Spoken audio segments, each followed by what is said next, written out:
Hoy le contamos la historia de un político que decidió enfrentar al hombre más poderoso de Colombia en pleno horario de televisión nacional. El senador Eduardo Villamizar no solo lo desafió, sino que lo humilló públicamente, llamándolo delincuente de barrio. Pero lo que parecía un acto de valentía se convertiría en una de las decisiones más arriesgadas de su vida. Apenas días después, recibió una llamada que lo cambiaría para siempre. Esta es una historia real sobre el orgullo, el poder real y las consecuencias de subestimar a quien, en ese momento, gobernaba Colombia desde las sombras.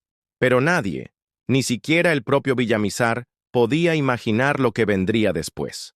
El comentario despectivo. El 15 de junio de 1988, los estudios de Caracol TV en Bogotá se preparaban para emitir uno de los programas políticos más influyentes del país. Cara a cara con la política. Las luces halógenas iluminaban el set con precisión. Era un miércoles por la noche. El país vivía una de sus épocas más violentas. El narcoterrorismo, liderado por el cartel de Medellín, había convertido a Colombia en un campo de guerra. Jueces asesinados. Periodistas desaparecidos. Atentados en pleno centro de las ciudades. Y en medio de ese clima, el senador Eduardo Villamizar esperaba su turno frente a las cámaras. A sus 45 años, era una figura emblemática de la élite política bogotana. Educado en colegios privados, con una maestría en Londres, casado con Isabel Restrepo, heredera de una familia cafetera de Antioquia. Su apellido, su estilo y su carisma lo habían convertido en un posible candidato presidencial. «Senador Villamizar, al aire en 30 segundos», anunció un asistente de producción nervioso tras los monitores. Villamizar ajustó su corbata de seda italiana, respiró hondo, sabía que esa noche era clave. Las encuestas lo ubicaban como uno de los favoritos, pero también sabía que el miedo paralizaba a sus rivales. Él no quería ser uno más, quería ser el valiente. Las cámaras se encendieron. «Buenas noches, Colombia», dijo María Elena Saldarriaga, la periodista más respetada del país. «Hoy analizamos la escalada del narcotráfico. Con nosotros, el senador Eduardo Villamizar, presidente de la Comisión de Paz del Senado». La cámara enfocó a Villamizar. «Solo en este mes hemos visto el asesinato de 3 jueces, 2 atentados con bombas en Medellín y amenazas constantes contra funcionarios públicos. ¿Cómo evalúa la situación?». Villamizar cruzó las piernas con elegancia. Adoptó una expresión seria, la que había practicado frente al espejo. «María Elena, gracias por tenerme en su programa. Lo que estamos viviendo es la consecuencia de años de permisividad del Estado frente al crimen organizado. Hemos permitido que delincuentes comunes se conviertan en actores políticos, y eso es inaceptable». ¿Se refiere específicamente al cartel de Medellín y a Pablo Escobar? Pablo Escobar es, en esencia, un delincuente de barrio que se ha enriquecido vendiendo drogas. Nada más que eso. El problema es que algunos sectores de la sociedad, y lamentablemente algunos funcionarios públicos, le han dado una importancia que no merece. María Elena levantó una ceja. ¿Considera que se le ha dado demasiada importancia? Villamizar se inclinó hacia adelante, como si estuviera a punto de revelar una verdad incómoda. «Mire, María Elena, el problema es que hemos magnificado a un criminal común. Pablo Escobar no es ningún genio del mal, no es ningún líder revolucionario. Es simplemente un delincuente que tuvo suerte y ahora se cree importante». Sonrió con desdén. «Pero al final del día, sigue siendo lo que siempre ha sido, un matón de barrio con dinero». En la sala de control, el director intercambió miradas preocupadas con el productor ejecutivo. Sabían que esas declaraciones generarían controversia y que el rating subiría. «Lo que necesita Colombia», continuó Villamizar, «es liderazgo real. No tenerle miedo a delincuentes que sin sus millones mal habidos no serían más que criminales comunes en cualquier cárcel del país». Senador, ¿no cree que esas declaraciones podrían ser interpretadas como provocativas por parte del cartel de Medellín? Villamizar soltó una carcajada que resonó en el estudio. ¿Provocativas? Yo no soy el que pone bombas. No soy el que mata jueces. No soy el que aterroriza al país. Si a Pablo Escobar le molestan mis palabras, que venga y me las diga personalmente. Claro, eso requeriría valor, y los criminales como él solo son valientes cuando tienen sicarios que los protejan. En miles de hogares, los colombianos contuvieron el aliento. Senador, ¿no considera que el cartel de Medellín ha demostrado tener un poder real que va más allá de lo que usted describe? Villamizar miró directamente a la cámara. Y terror, pero el terror solo funciona si uno se deja intimidar. Pablo Escobar puede tener millones de dólares, puede tener sicarios, puede tener haciendas lujosas, pero al final del día sigue siendo lo que nació, un criminal de poca monta que tuvo suerte. María Elena, veterana de 1000 entrevistas políticas, sintió un escalofrío. Nunca había visto a alguien burlarse tan abiertamente del hombre que tenía en jaque al país entero. Sí, María Elena, respondió con la sonrisa de quien cree haber dado el golpe político de su carrera.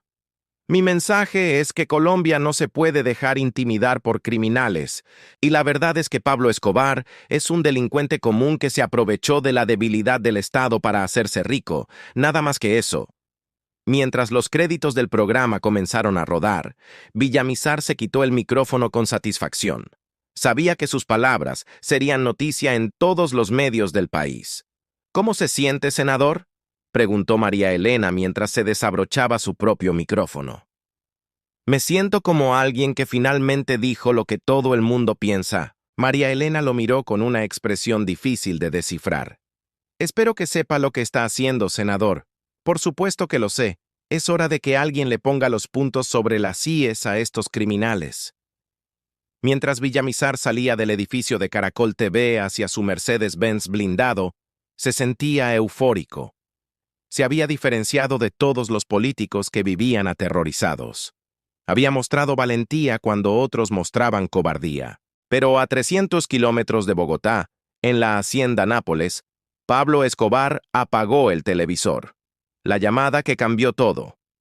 Escobar estaba sentado en un sillón de cuero, rodeado por sus lugartenientes más cercanos. El silencio en la habitación era denso, casi físico. ¿Qué hacemos? ¿Saben qué es lo que más me molesta?, dijo sin volverse. No es que me haya insultado.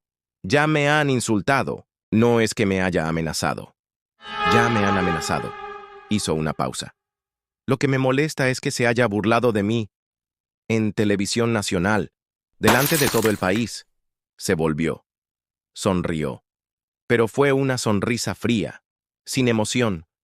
Averígüenme todo sobre el senador Eduardo Villamizar. Todo. ¿Dónde vive?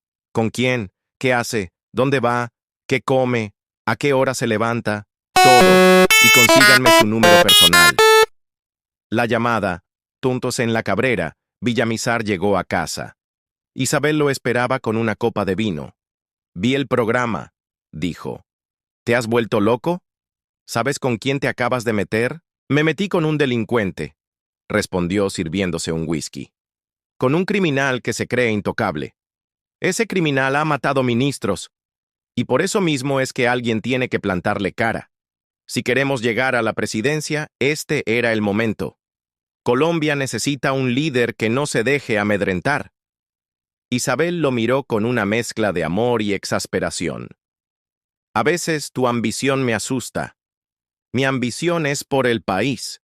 Alguien tiene que... El teléfono sonó. Eran las 11:15 p.m.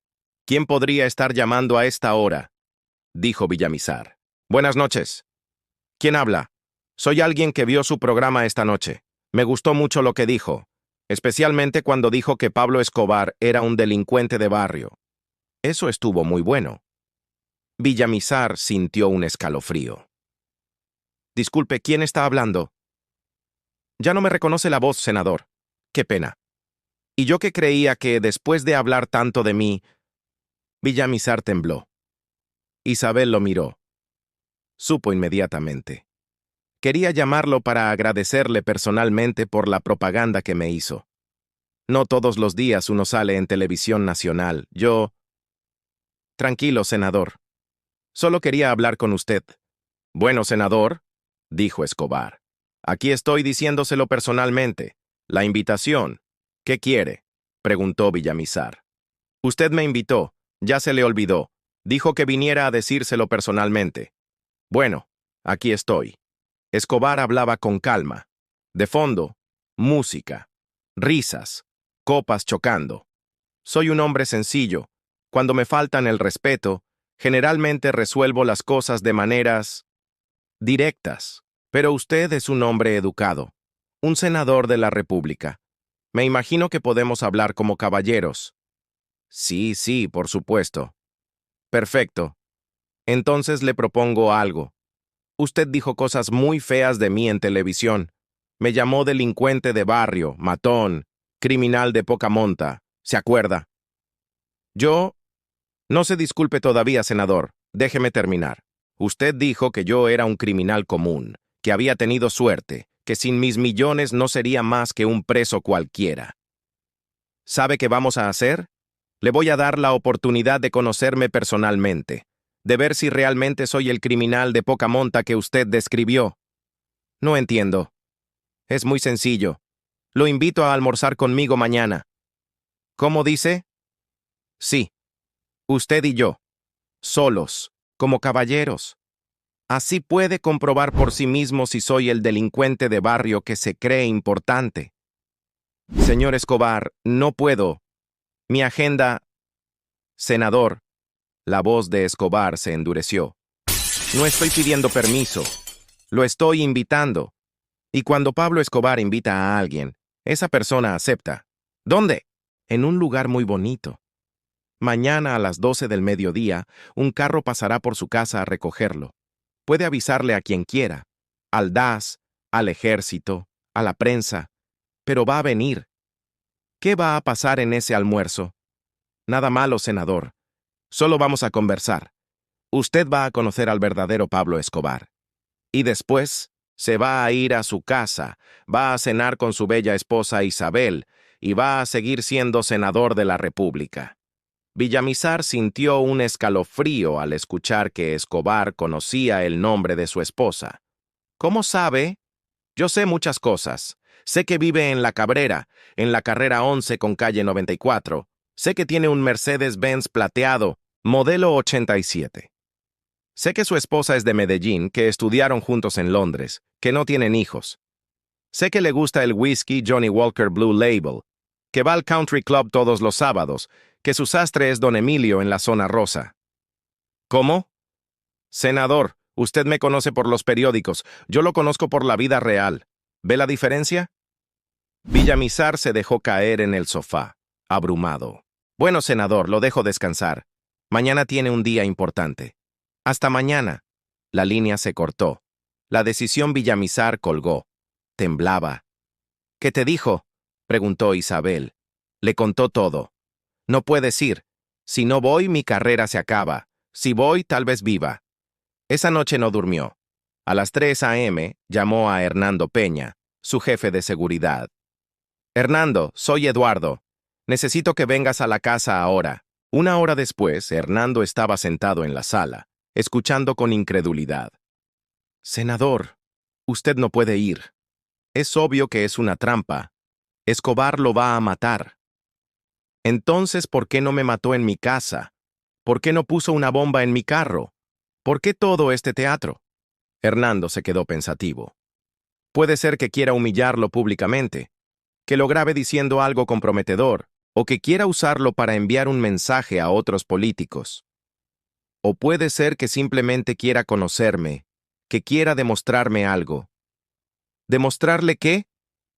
Que yo estaba equivocado, que él no es el criminal de barrio que yo describí.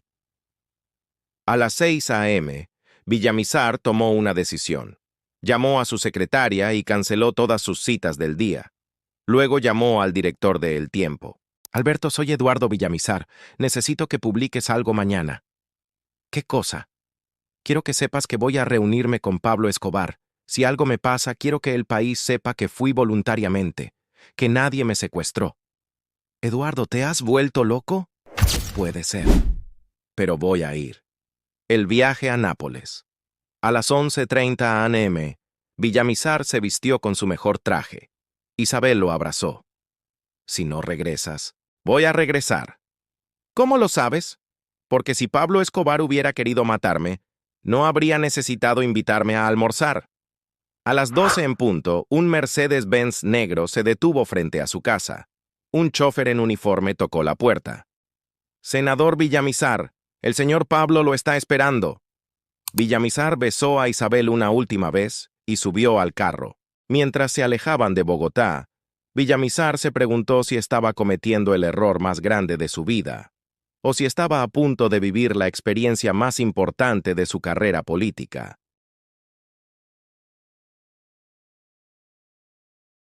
El almuerzo. El viaje duró 4 horas que se sintieron como una eternidad. El paisaje cambiaba, pero también cambiaba algo en el aire. Era como si hubieran cruzado una frontera invisible hacia un mundo donde las reglas eran diferentes. A lo lejos, vio el letrero. Hacienda Nápoles. Los portones dorados se abrieron. La avioneta coronaba la entrada. Los jardines, los lagos, los hipopótamos, las jirafas. Era como un safari africano en medio de Colombia. La mansión apareció entre los árboles, un palacio de arquitectura mediterránea, columnas de mármol, fuentes, terrazas infinitas. Lo esperaba Gustavo Gaviria, primo de Escobar. Senador Villamizar, bienvenido. Pablo lo espera en la terraza. Caminaron por un hall de 5 estrellas, mármoles italianos, obras de arte. El lujo era abrumador. Y allí estaba Pablo Escobar, camisa blanca de lino, café en la mano, sonrisa cálida. Senador Villamizar, dijo abrazándolo. Qué placer conocerlo finalmente. Señor Escobar, murmuró Villamizar aún en shock. Por favor, llámeme Pablo. Aquí somos todos amigos. Lo condujo a la mesa. ¿Le gustaría algo de tomar? Tengo Johnny Walker Blue Label, su favorito. ¿Cómo sabe eso? Senador, yo sé muchas cosas, pero no se preocupe. No hay nada malo en que a uno le guste el buen whisky. Sirvió personalmente 2 tragos, por nuestro encuentro. Bebieron en silencio. El whisky estaba perfecto. Senador, ¿sabe por qué lo invité? ¿Para matarme? Escobar soltó una carcajada. ¿Por qué habría de matarlo? Por lo que dije en televisión. Ah, sí, lo del delincuente de barrio. Se acomodó en la silla. Puede que tenga razón. Yo sí vengo de un barrio. Fui un delincuente. Robaba tumbas para vender las lápidas. ¿Se imagina? Pablo Escobar, ladrón de cementerios. Hizo un gesto hacia la hacienda. Pero mire dónde estoy ahora. ¿Usted cree que un simple delincuente de barrio puede construir todo esto? No entiendo. Lo que quiero decir, senador, es que usted me juzgó sin conocerme. Me describió como un criminal de poca monta, como alguien que había tenido suerte. Se levantó, caminó hacia la barandilla. ¿Sabe cuánta gente trabajó para mí? ¿Cuántas familias dependen de mi organización? ¿Cuántos pueblos en Antioquia han prosperado gracias a mis negocios? Volvió a sentarse. Yo no soy un santo, senador. He hecho cosas terribles. He matado gente. He puesto bombas. He sembrado terror. Pero también he dado trabajo. He construido escuelas. He ayudado a los pobres. Lo que me molestó no fueron los insultos. Me han insultado mejores que usted. Lo que me molestó fue la ignorancia. Llegó el almuerzo. Langosta, salmón, vinos franceses, todo de lujo. ¿Cuánto dinero tiene usted? Preguntó Escobar. Unos 200 millones de pesos. Yo gasto esa cantidad en una semana. ¿Y eso qué demuestra? Demuestra que cuando usted me describió como un criminal de poca monta, estaba hablando desde la ignorancia completa. Tomó una revista Forbes. Estoy en el puesto número 7, senador. 7º hombre más rico del planeta. ¿Le parece eso un criminal insignificante? El dinero no lo legitima. No. Pero tampoco me convierte en el insignificante que usted describió. Senador, yo controlo más territorio que el gobierno colombiano. Tengo más hombres armados que el Ejército Nacional. Muevo más dinero que el presupuesto de varios países latinoamericanos. ¿Realmente cree que eso es suerte? Es poder criminal. Es poder. criminal o no, es poder real. Y el poder real es el que cambia las cosas, no los discursos bonitos en el Senado. ¿Sabe cuántos políticos han venido a pedirme favores? ¿Cuántos senadores, alcaldes, gobernadores? Muchos, muchísimos. Y ahora usted está aquí también. Yo no vine a pedirle nada.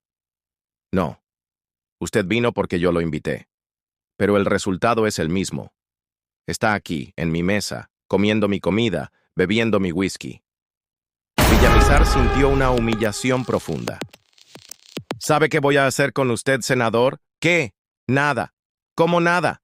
Se va a terminar su almuerzo. Nos vamos a despedir como caballeros. Y se va a ir a su casa. ¿Eso es todo? Eso es todo. ¿No me va a matar? ¿No me va a amenazar?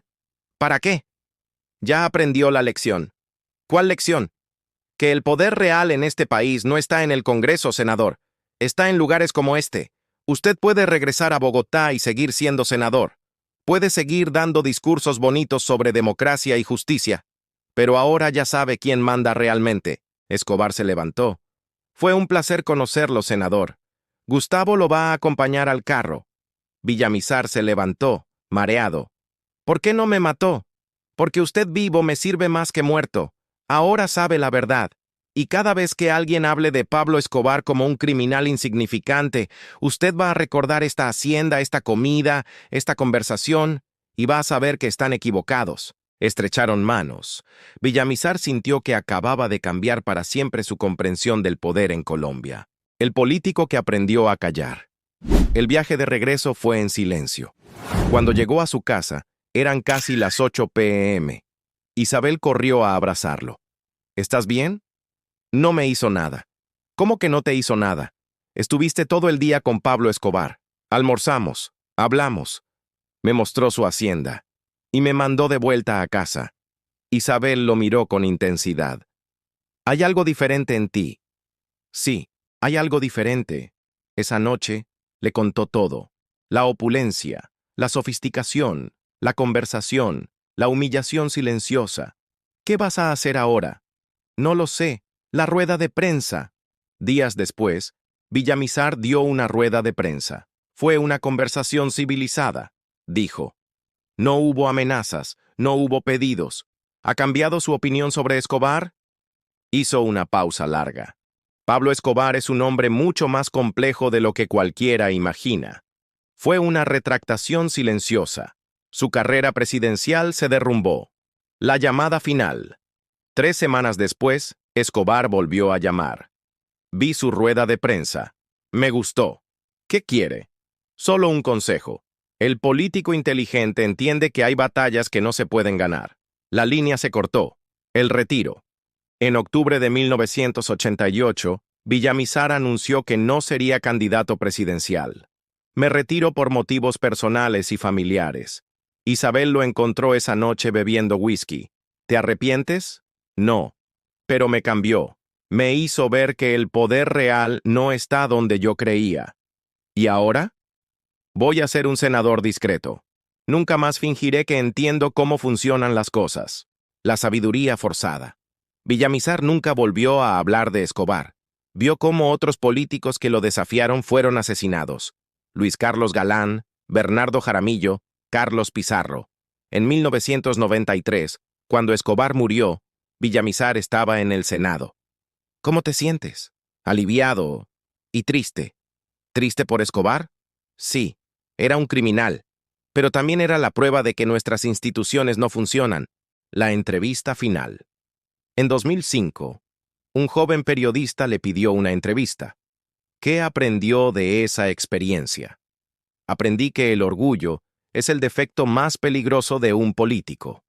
Te hace creer que entiendes el poder, cuando no entiendes nada.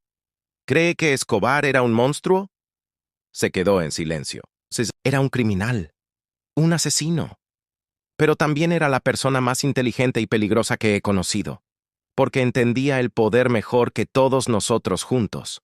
Le pidió al periodista que no publicara sus palabras hasta después de su muerte, porque todavía hay gente que no entendería. El legado. Eduardo Villamizar murió en 2019, A los 76 años, mientras jugaba golf, Isabel encontró una carta que nunca envió, fechada el 3 de diciembre de 1993. Pablo, nunca te lo dije en vida, pero aquel almuerzo fue la experiencia más educativa de mi carrera. Me enseñaste que el poder real no está en los discursos, sino en la capacidad de cambiar la realidad. Fuiste un criminal, pero también el hombre más poderoso que conocí. Y me tomó años entender que esas dos cosas no se contradicen. Gracias por no matarme. Gracias por enseñarme. Gracias por demostrarme que era un idiota arrogante que no sabía nada sobre el país que pretendía gobernar. Isabel guardó la carta. Era el testimonio final de un hombre que aprendió, de la manera más dura, que en Colombia, el poder real siempre ha estado en lugares que los políticos prefieren no ver, y que a veces, un solo comentario en televisión, puede cambiar una vida para siempre. El legado de Eduardo Villamizar no fue la presidencia que nunca alcanzó, sino la sabiduría que adquirió, que el orgullo político puede ser más peligroso que cualquier bala. Una lección aprendida tomando whisky, en los jardines del paraíso que el dinero sucio construyó.